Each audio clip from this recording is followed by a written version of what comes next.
రేవంత్ రెడ్డి గారి పరిపాలన చాలా అద్భుతంగా ఉన్నది. తెలంగాణ రాష్ట్రంలో రేవంత్ రెడ్డి గారు అధికారంలోకి వచ్చిన తర్వాత కాంగ్రెస్ పరిపాలనలో కాంగ్రెస్ ఇచ్చినటువంటి 6 గ్యారెంటీలను అమలు చేసుకుంటా తెలంగాణలో అనేక సంక్షేమ పథకాలు తీసుకొస్తుంది. ఆనాడు కాంగ్రెస్ పార్టీ కేసీఆర్ అధికారంలో ఉన్నప్పటి కొన్ని పథకాలను కూడా కంటిన్యూ చేసుకుంటా కళ్యాణ లక్ష్మి కావచ్చు, షాదీ ముబారక్ కావచ్చు, అదేవిధంగా రైతు బంద్ కావచ్చు, ఇవన్నిటిని కూడా అమలు చేసుకుంటా మళ్ళీ కొత్తగా మా అక్క చెల్లెళ్లకు ఉచిత బస్సు సౌకర్యం కావచ్చు, అదేవిధంగా 500కే గ్యాస్ సిలిండర్ కావచ్చు, 200 యూనిట్ల కరెంటు బిల్లు కావచ్చు, 2 లక్షల రుణమాఫీ కావచ్చు, ప్రతి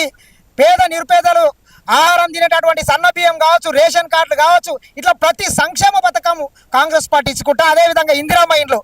ఇట్లా ప్రతి పథకాన్ని పేదోళ్ళకు అందజేసుకుంటా రేవంత్ రెడ్డి గారు ఈరోజు ఒక సుభిక్షమైనటువంటి పరిపాలన కొనసాగిస్తున్నారని మాత్రం చెప్పొచ్చు. మరి ముఖ్యంగా ఈరోజు తెలంగాణ కాంగ్రెస్ రాష్ట్ర వ్యవహారాల ఇన్ఛార్జి మీనాక్షి నటరాజన్ మేడం గారు మరి ముఖ్యంగా జై బాపు జై సంవిధాన్, ఈ దేశంలో ఉన్నటువంటి రాజ్యాంగాన్ని కాపాడాలి, ప్రజాస్వామ్యాన్ని కాపాడాలి అనేటటువంటి ఉద్దేశంతో కొడంగల్ వికారాబాద్ జిల్లా పరిగి నియోజకవర్గంలో ఈరోజు మహాపాదయాత్ర చేస్తున్నారు. మరి ముఖ్యంగా బీజేపీ పార్టీ అవలంబిస్తున్నటువంటి విధానాలను ప్రజలకు తీసుకెళ్లి ఎండగట్టాలి. మరి ముఖ్యంగా కాంగ్రెస్ పార్టీ తీసుకొచ్చినటువంటి ఎస్సీ వర్గీకరణ బిల్లు కావచ్చు,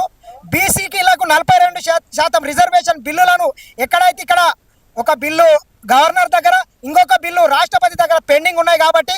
ఖచ్చితంగా బీజేపీ వ్యవహారాలను వాళ్ళ యొక్క వ్యవహార శైలిని ఎండగట్టే విధంగా ఈరోజు కాంగ్రెస్ పార్టీ విస్తృతమైనటువంటి కార్యక్రమాలు